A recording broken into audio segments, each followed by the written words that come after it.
they want to research NDEs or they want to research some obscure topic and make a living off of it. How can they go about doing that? Well, for me, it's Today on Time We Discuss, I have Bob Kopes with me from the Netherlands, and it's time we discuss what it's like to be a near-death experience researcher. Bob, thank you for joining me today. wonderful to be with you here from so far away, other side of the big pond.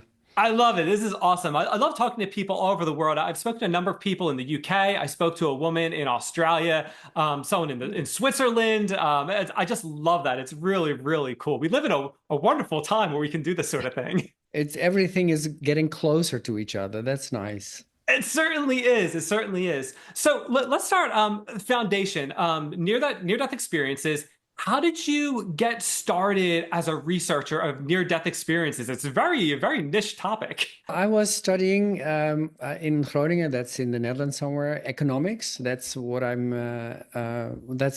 was interested in. But I was also interested in spiritual things, and I came across the book written by Raymond Moody, and that really triggered a lot of things in me because I was born and raised, I was raised Roman Catholic with hell and purgatory, and that didn't sit with me well. And in the book by Raymond Moody, there was a story of a woman who had a near-death experience, and in the near-death experience, there was a life review, and she said there was no judgment at all. And I thought, that's right. So that really made me start doing this. And now it's after doing my career first, somewhere in the middle of my career, I was wanting to go back again to this topic, and that started it. That started with me writing books about this. That is so cool. So, how did you find people that you could talk to about this? Because I can't imagine. So, you walk up to a stranger on the street and say, "Hey, by the way." So, how did you? And I'd imagine two people might be a little reluctant to talk about it because they might be judged. So, how did you go about finding people that you could then create a study on this? Well, first of all, I think people should know that there's many NDEs around. Not everyone talks about this, and typically I think it's like 4 to 5%. So that's 1 out of 20, 1 out of 25 people that you know and that your listeners know has had an NDE. How do I get into contact with them?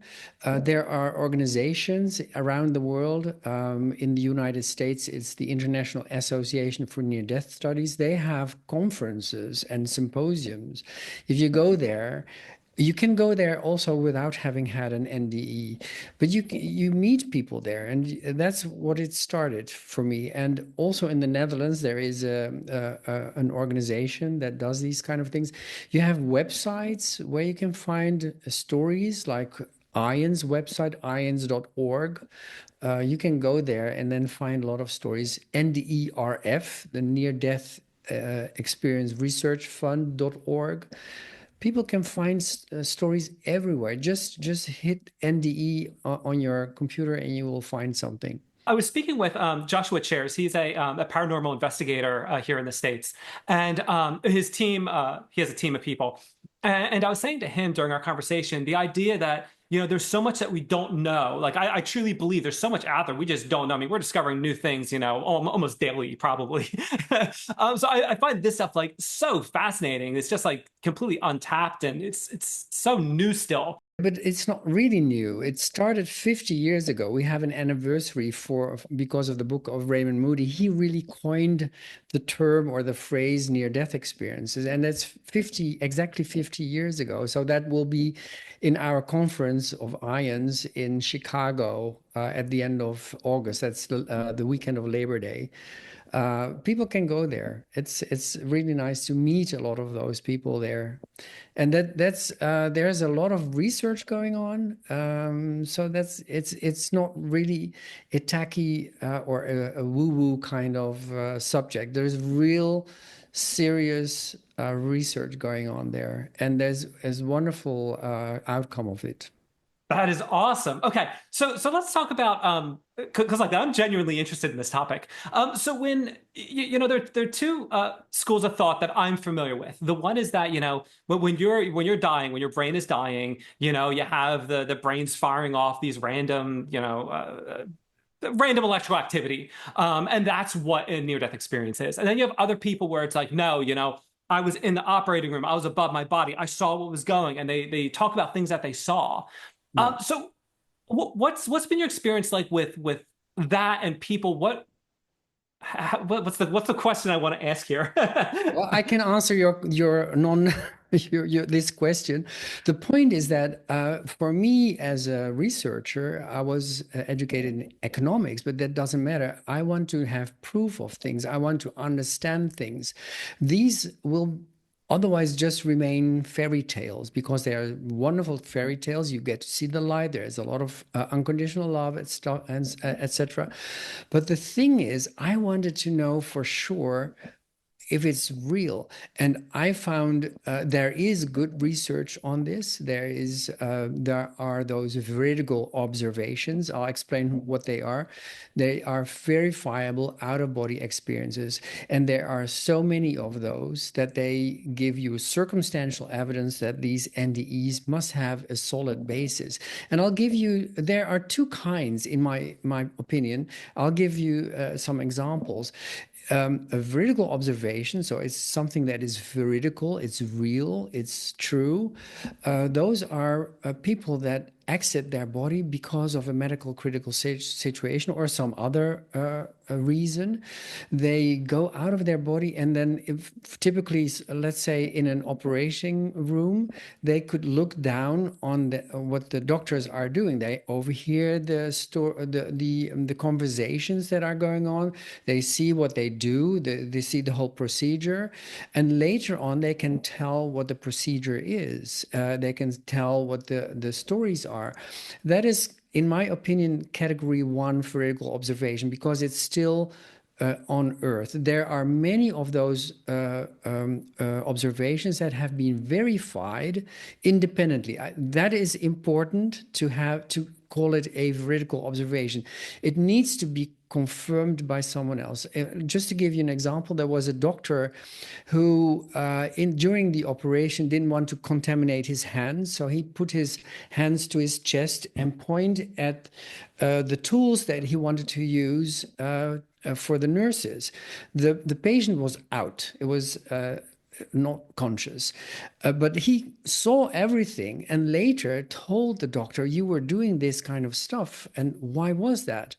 And the doctor later confirmed that he did all these things, that the discussions and the conversations were as this guy said.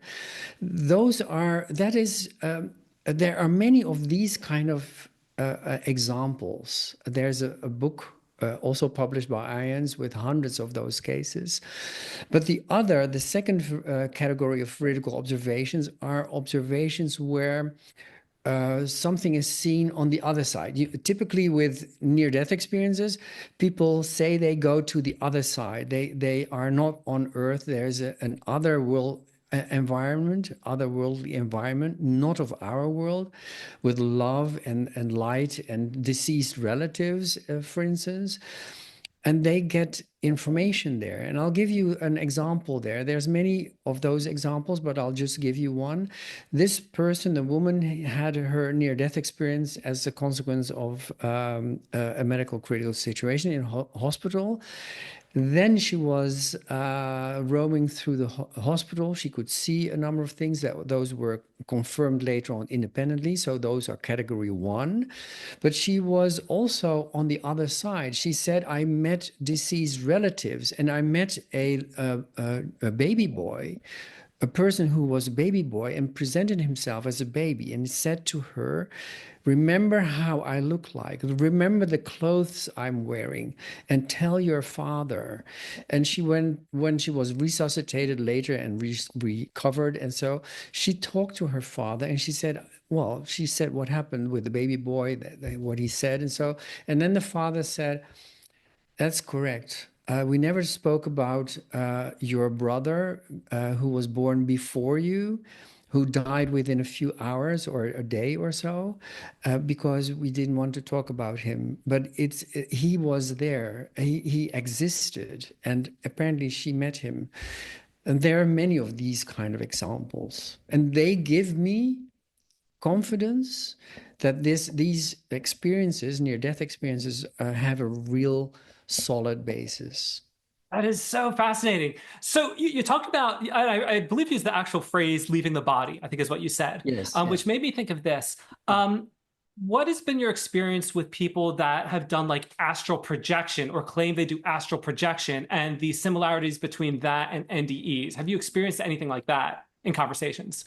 Astral projecting, no, not really. I try to concentrate on people who've had a near-death experience. And I must say that near-death experiences don't only have to occur in a medical critical situation. It can occur also, and there's many of those examples, with people who have a trauma, who have a psychological downturn in their life, a real deep downturn. Also, people who have been praying or meditating very deeply. And sometimes there are also stories of people who have had an NDE just spontaneously. It's almost unimaginable, but it has happened. And I spoke to some of those people. And the typical thing is that they have been on the other side. That's what I find most important, because I was interested in the messages that come from the other side, or what it is about what we do here on Earth, or why are we on Earth, things like that. And life reviews, for instance, show you that you can see, and life review is something that is what it is. It says you get to see your life. You get an overview. You can go zoom into very small details of your life, but you can also see the big picture. And it's only meant for you to understand your position on Earth in your life. And the interesting thing is you see what you do to others, not only from your own perspective, but also from the perspective of the person you do it to. So be it nice, then you see the happiness on the part of the person that you acted with. If it was painful, then you will feel the pain on the other side, but you will feel it as if you are the other person. There are so many people with an NDE that say this. And again, not everyone has a life review in an NDE, and not one NDE is the same as another. They are all different.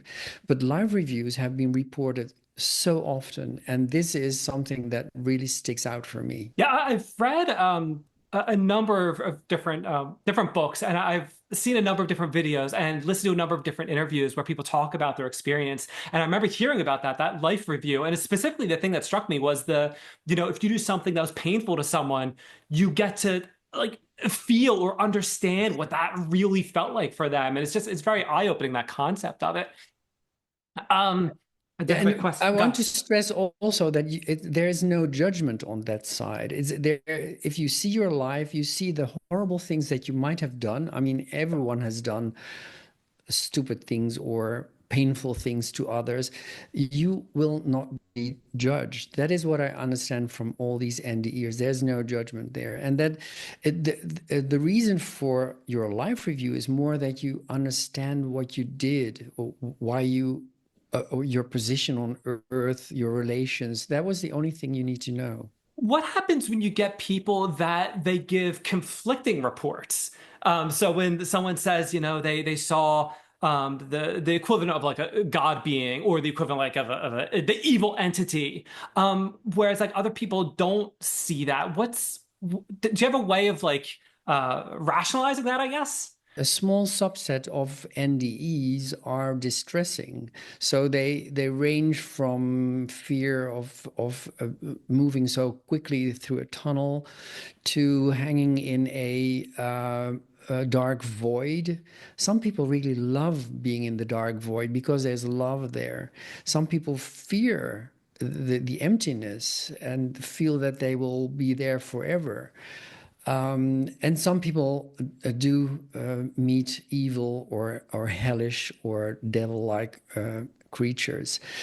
The, I must say that we have too few examples to do real study, but what we do know now with examples is that you cannot say that good people will always have blissful NDEs and bad people will always have distressful NDEs. So and there are many of those examples there of just common people having a distressing NDE, and people who have killed numerous others have had a blissful NDE, apart from this person's or these persons' life review, because they will feel what they have done to others, the people they killed. But it is very clear now from research that there must be another reason. And the other reason, we think in the direction of that things from our collective unconscious, and that's a term from Jung. That's a psychiatrist who came up with that, an Austrian psychiatrist, that they pop up randomly and they could be nice. Then you have a blissful kind of NDE, and they can be terrifying, and then you have a less than nice NDE. But it has also been established by now, I think, that also things from your personal conscious can pop up. Like there are so many people who have been taught that there is hell and purgatory. And I know some people who have been so afraid of that during their childhood and later that they have had that. And they one person, for instance, was so afraid of rape because she had that experience, unfortunately, and was also afraid of AIDS and stuff like that. And all these things that she was afraid of popped up in her distressing NDE. So. And I have to end this on a more positive note, because there are also NDEers who have heard explicitly told them on the other side, there is no hell and there is no purgatory. Someone else was told we all go home. There are many of those examples. So the distressing NDEs are just must be a phase. It's not something that will last, because I really believe that there is only goodness on the other side.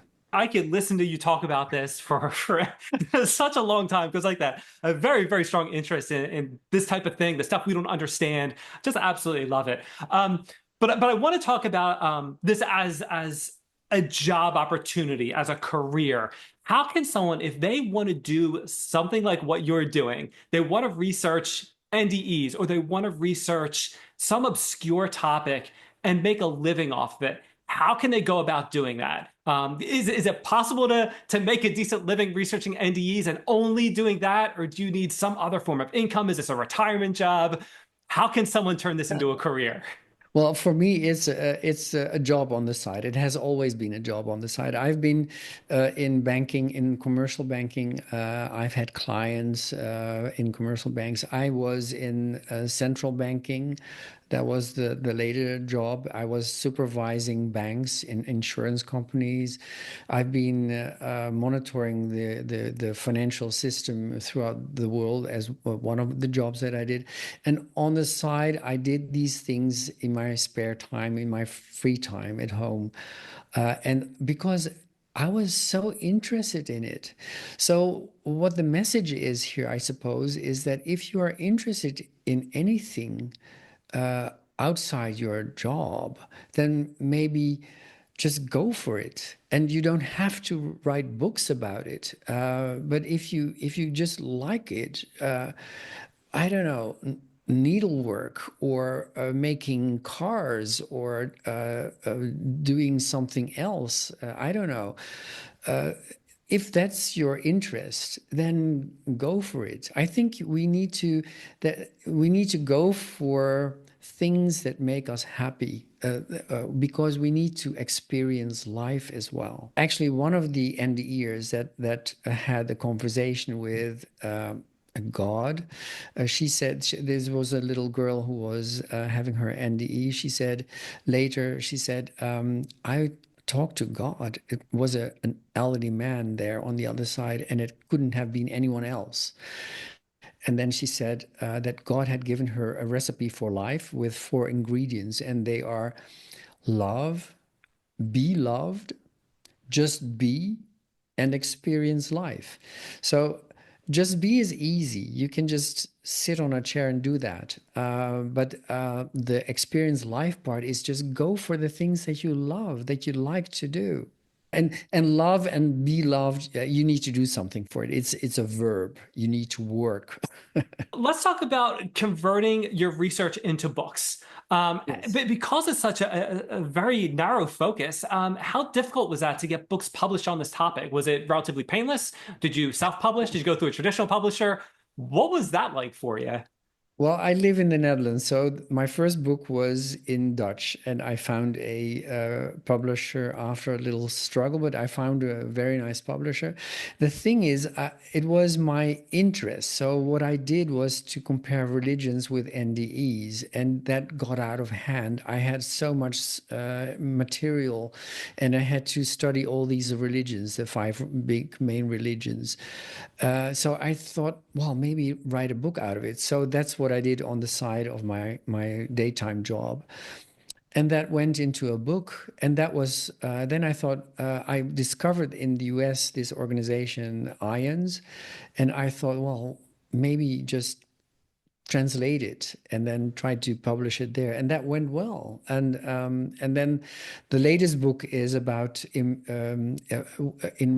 that latest book I put a lot of quotes from NDEers because I wanted to when I started out with looking for this subject, I wanted actually to have a lot of quotes, and that's the only because that's the only way you can understand an NDE. And NDEs are so different from each other.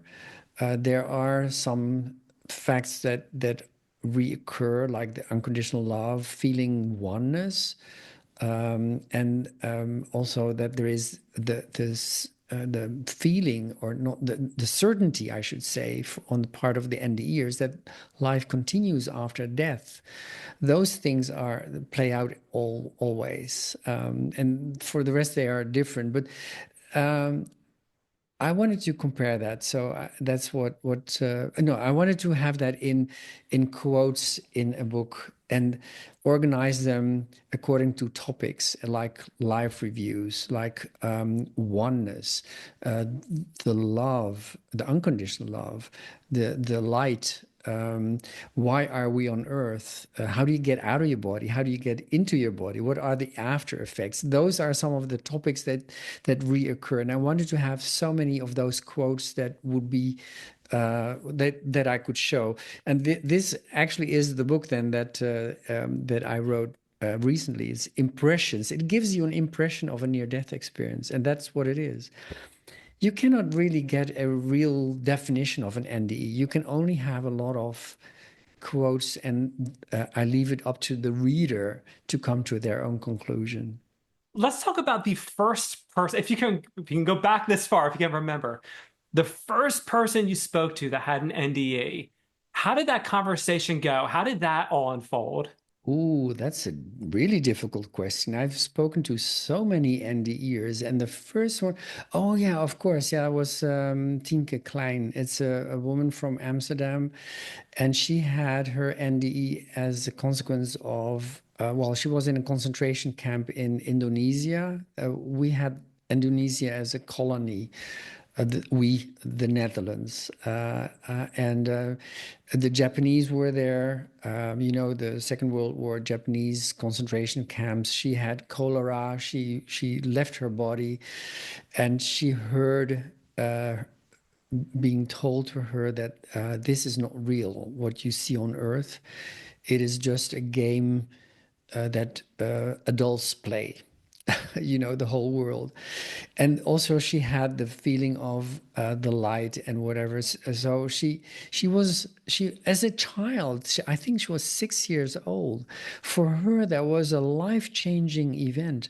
Actually, it's a life-changing event for everyone, but especially for her.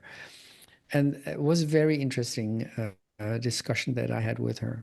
Okay, so you showed us the one book that you had. I'm assuming there are several books. How many books at this point do you have published? Um, on NDEs, there are three. The first one is Essence of Religions. and the second one, sorry, the title escapes me, but the essence of religions is where I tried to compare the religions with NDEs. So the essences of religions, I wanted to compare with the essences of NDEs. And the interesting thing is that you will find all the essences of each of the individual religions in NDEs, but you won't see it the other way around.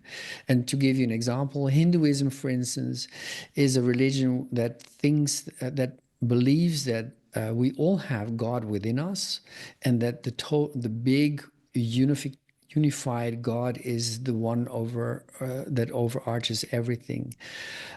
In NDEs, that is also what people believe, because they say we all have the divinity within us. But in Christianity, Islam, and Judaism, God is somewhere else. It's a person outside of us. He's going to judge us. He is also a man. He's going to judge us at the end of times. I say he is a man is always in Christianity portrayed as a man. In Islam, I think also in Judaism, you are not allowed to make any you cannot even refer to him with a name of God or whatever, and you may not make a picture in your mind of him or her or whatever it is, which I think is correct, because we cannot understand what God is with our three-dimensional brain, because I think on the other side there is many more dimensions. Now, Bob, unfortunately, I'm running a little short on time, but what I like to do whenever I'm speaking with someone is to give them the opportunity to talk about a project they're working on, a cause they believe in. If you want to talk more about your books, I like to leave it open-ended, but the floor is yours to discuss whatever it is you'd like to discuss. Okay, well, I just wanted to show this book, and that's I think it's a very good book to read